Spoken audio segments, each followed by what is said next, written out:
그 상상인계열 저축은행이 그 반대 매매를 통해 가지고 코스닥 시장의 하이에나처럼 시장을 교란하고 코스닥 기업들을 그 마치 약탈하고 이런 걸로 의혹이 제기되고 있는데요. 실제로 그 주식담보대출은 저축은행보다 증권사가 훨씬 더 비중이 큽니다.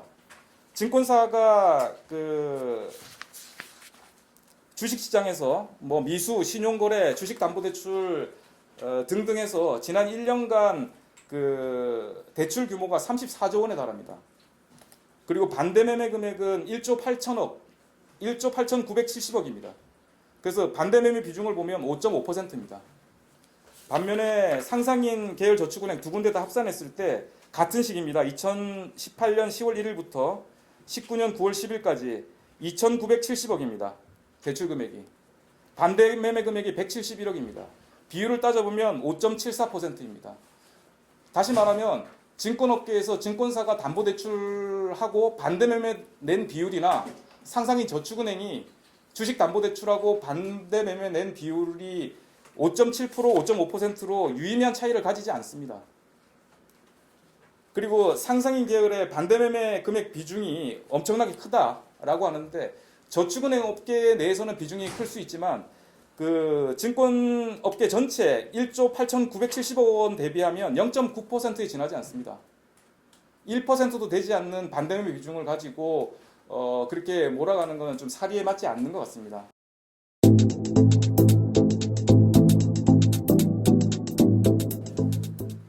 그리고 그 또 너무 이해도가 떨어지시는 분들은 이런 의혹도 제기하세요. 그 담보 비율이 너무 높은 거 아니냐. 증권사 140% 잡는데 그 상상인 저축은행 160% 잡는다. 근데 그것은요. 그 증권사의 경우에 증권사와 은행을 통해서 신용도를 가지고 대출을 받을 수 있는 그런 업체들이 아닌 경우에 저축은행 찾아갑니다.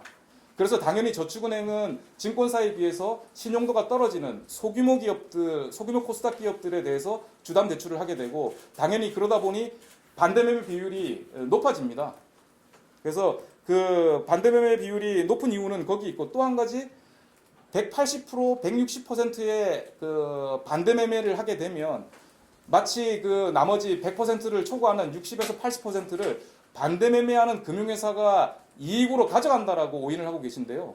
그건 상식적으로 말이 되지 않습니다. 은행이 주택담보대출을 하는 경우에 대출 상환하지 않으면 이자 지연하면 바로 경매 처분합니다.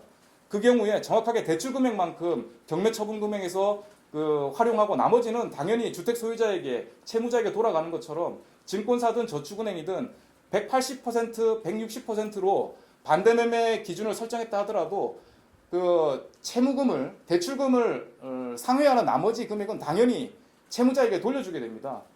그리고 그 당연히 이제 저축은행이 증권사보다 그 높은 금리를 받는 거는 너무나 당연한 겁니다. 아까도 말씀드렸다시피 삼성전자 주식을 담보로 담보대출 받는 경우와 WF 주식을 담보로 제공하고 담보대출을 받는 경우에 같은 금리를 적용하는 게 상식에 맞겠습니까? 그리고 평균 대출금리가 높은 것은 신용도가 떨어지기 때문에 그렇습니다. 은행에서 저금리로 대출 안 해주니까 증권사에서 중금리로 대출 안 해주니까 저축은행에 오는 겁니다. 상상인 저축은행이 그 대출 주식담보대출 비중이 높은 것은 다른 저축은행에서도 대출 안 해주는 것을 담보로 잡아주고 해주니까 그런 겁니다. 그러니까 반대매매 절대 규모가 많은 것은 대출 규모가 많은 것이고 정부가 그런 얘기 하지 않습니까? 은행들이 담보에만 치중해서 그 기술이라든지 성장성이라든지 이런 신용대출을 안 해준다.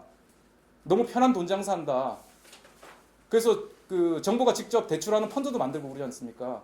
그러니까 그 신용도에 맞게 딴 데서 못 받으면 누군가는 빌려줘야죠.